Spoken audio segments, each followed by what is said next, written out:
ব্যারাকপুরে ধুন্ধুমার। বিজেপির রাজ্য সভাপতি সুকান্ত মজুমদারের নেতৃত্বে আইন অমান্য অভিযানে তুলকালাম। আইন শৃঙ্খলা পরিস্থিতি নিয়ন্ত্রণে ব্যর্থ অভিযোগ বিজেপির। মিছিল আটকালে পুলিশের ধস্তাধস্তি, মারামারি, পাল্টা পুলিশের লাঠিচার্জ ও জলকামানে ছত্রভঙ্গ বিজেপি। শুরু তৃণমূল বিজেপি চর্চা।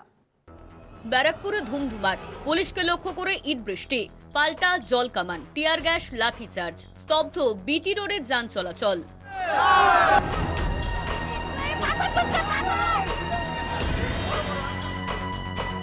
ব্যারাকপুরে বিজেপির মিছিল ঘিরে ধুমধুমার কাণ্ড।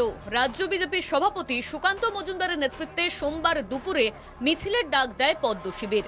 ব্যারাকপুরের লালকুঠির কাছে পুলিশ ব্যারিকেড করে মিছিল আটকানোর চেষ্টা করতেই ব্যাপক উত্তেজনার পরিস্থিতি তৈরি হয় এলাকায়। বাসের ব্যারিকেড ভাঙার চেষ্টা করেন বিজেপির কর্মী সমর্থকেরা। মিছিলে জয় শ্রীরাম ও ভারত মাতা কি জয় স্লোগান বিজেপির। চলতে থাকে মুহুর মুহুর ইট বৃষ্টি। বিজেপি কর্মীদের ছত্রভঙ্গ করতে পুলিশের পাল্টা জলকামান ও টিয়ার গ্যাস, চলে লাঠিচার্জও। বিজেপির অভিযোগ, পুলিশ প্রথম পাথর ছুঁড়েছে। পুলিশের ছোড়া জলকামানে কর্মীদের সঙ্গে ভিজে যান রাজ্য সভাপতি সুকান্ত।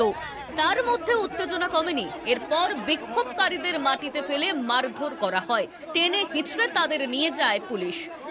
আমি এই সিপির নামে, পোস্টের নামে না, ওনার ব্যক্তিগত নামে আমি এফআইআর করাবো এই মহিলাকে দিয়ে। আমাদের লিগ্যাল সেলের লিগ্যাল ডিপার্টমেন্টের লোকেদেরকে ডাকছি, অ্যাডভোকেটদেরকে ডাকছি, মহিলাকে আমরা যাবো।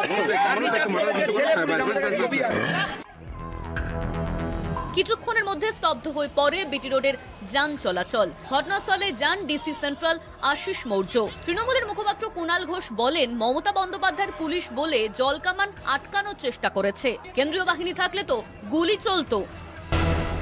ব্যারিকেড যদি ভাঙার চেষ্টা হয়, ব্যারিকেড ভেঙে তারা গায়ের জোরে এগোতে চান, তাহলে তো পুলিশ বাধা দেবে। এটা তো জেনে শুনেই নাটক করতে গেছেন। তারপরে পুলিশের দিকে ইট ছুঁড়েছেন। এটা যদি বামফ্রন্ট সরকারের পুলিশ থাকতো, আজকে পুলিশ গুলি চালাতো। যদি কেন্দ্রীয় বাহিনী থাকতো, কেন্দ্রীয় বাহিনী গুলি চালাতো। রাজ্য জুড়ে অপশাসন, পুলিশি অত্যাচার এবং তাদের কর্মীদের বিরুদ্ধে মিথ্যা মামলা দেওয়া সহ একাধিক অভিযোগ তুলে বিজেপির যুব মোর্চা আইন অমান্য কর্মসূচির আয়োজন করে। সেই ঘটনাকে কেন্দ্র করেই উত্তেজনা তৈরি হয় ব্যারাকপুরের চিড়িয়ামোড় সংলগ্ন এলাকায় সিপি অফিসের সামনে। কলকাতা টিভি।